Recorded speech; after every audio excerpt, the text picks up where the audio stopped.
class on sanitation. Now, yesterday we had a PM inspection, and we didn't do too good on the PM inspection, and that is not good in my department. But there's a couple of things that we need to go over about sanitation and the reason why it is important in the kitchen. We all know why sanitation is important in the kitchen, right? Can anybody give me an example why it's important? People won't get sick. It's a very good reason. People don't get sick. When y'all think about sanitation in a restaurant, when you go to a restaurant, what do you think? As far as going to a restaurant, if you know a restaurant is dirty, you're probably not going to eat there. So 99% of everybody, all of us personnel people, you know, want the restaurant or kitchen to be clean. So at the same time, 54% of the personnel are afraid to see what the kitchen looks like and inside. Do you know why that is? Because they're afraid of seeing what dirty things are going to happen in the kitchen. But you also know that a dining facility is probably 20 times, 50 times cleaner than your average restaurant. I used to work in a restaurant, that's why I know this. And when I used to work in a restaurant back when I was in Fort Lewis, we would cook and everything would be dirty and we wouldn't clean until like the end of the day. So, but that was just how the civilians' mindset. But the different mindset between us and the civilians is we got to constantly clean because it's mandated. And legally, we're bound to do that all the time. So that's why the importance of sanitation inside the kitchen. Now, one of the things we think about sanitation is hygiene also. Because if you're dirty and you're cooking around food, and that means stuff can get inside the food and other personnel can get sick, right? Okay. So when y'all come to work in the morning, obviously, you have fresh cook whites. That's why I want everybody in the kitchen wearing cook whites and not the ACUs. Because if we wear the ACUs, it tends to get dirty and we wear them 2, 3, 4 times a week, and that's not sanitary, you know. But then also your hygiene. Hygiene is very important. Shaving, taking a shower every night. These are the basic steps and reasons why we have to keep clean, keep the kitchen clean. But we should have a clean kitchen at all times. But in reference to talking about cook whites, don't wear the same cook whites every day, which you shouldn't eat anyway. I mean, if you did a cook mount in the morning and we came in, he was inspected, I used to do it on a regular, and we had a problem. But I don't think anybody here is too dirty. I haven't had to stop anybody for their hygiene personally. Okay. When you're on the line using gloves, it's a certain way that you serve the food. Make sure when you are serving food, you have gloves on your hand. And then when you serve it, you make sure you put your hand underneath the plate, not cupping it with your thumb, because then you're putting that on top of the person else's food. And then whenever you're using the gloves, you're changing them between if you go in the back, you go wash your hands or whatever, or you touch something else, take the gloves off, put a new pair on. Especially, obviously, when you're kitchen cooking too. If you're using gloves in the kitchen and you're mixing a product, you need to make sure that if you're mixing chicken with your gloves and all of a sudden you go to mix beef, then you have what? Cross-contamination, and that's not good also. And then people also will get sick. Now, mind you, if somebody gets sick off of a product saying 50 portions of chicken or whatever, and we serve that online, then guess what? We can possibly get more than just one person sick. We get like maybe a whole company, a slew of people with illnesses, and get personnel sick that way. So that's stuff you have to be mindful for. Also, temperatures. Temperatures is very important while you're in the kitchen. And that's tied with sanitation also because when food sits out for a certain amount of time at room temperature, it starts to develop these pathogens and all the other stuff and the bacteria.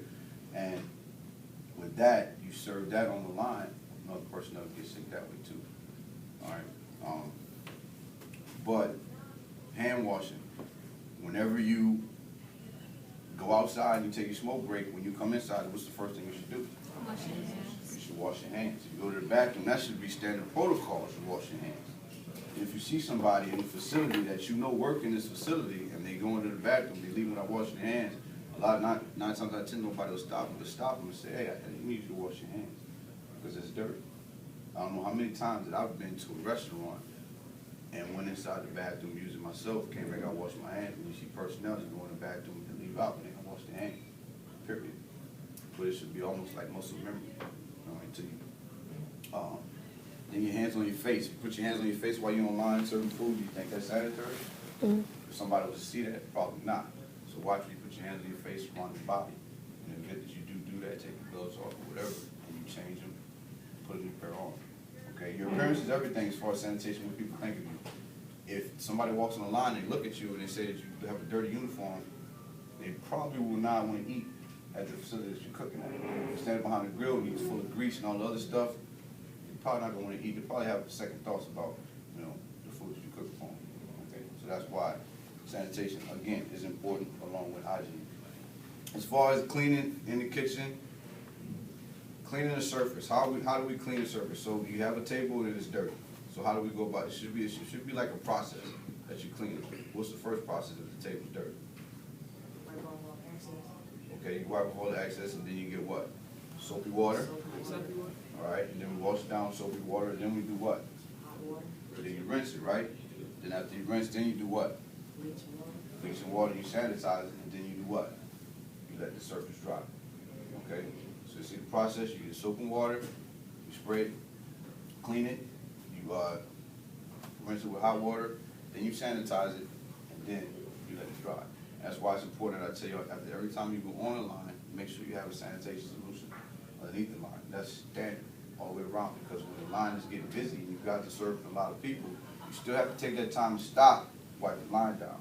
Again, your presence is everything. If they see a line that's dirty and has a whole lot of stuff on the line, guess what? They're going to start thinking. And here, our brand is, we can't have people thinking that if I come to the Donner Facility Hospital, that is dirty. That's not a good look for us. Because if that's the word around town, then we're not going to get people that want to eat here. Now, granted, they like to come here anyway because of the food we serve. That's from the outside looking in. But once something like my PM inspection gets back and says, look, they failed the PM inspection. That's twice. Since I've been here, that's twice. I don't even like failing. Okay? But once the word gets around like that, automatically in the person outside's mind, we're dirty. Okay, how you look at it? You failed the inspection, you're dirty. Okay? So when I say everybody in here is an ambassador to inside that kitchen, you know, don't have it just Mr. Brown and Mr. Valera sit there and tell you what to do, because I'm telling you right now. So if you see somebody doing something wrong, yes, by all means you have to correct it. Okay? Especially the storage of the meat. Obviously we got dinged on now that everything goes inside the refrigerator. I mean, anything that goes inside the Walmart has to be dated. They hit us on that yesterday, they hit us on that maybe the time before. So now that you guys know, when we pan stuff up, we put it inside the Walmart, make sure we have a date on it. Because PM's gonna come back sometime next week, do a follow-up, okay?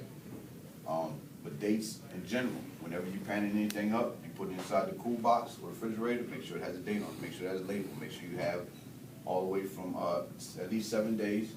If it's something left over, 24 hours to hold it, and then after that to the date you need to discard it. Okay, and exactly what it is, and you can obviously put the portion size on there also.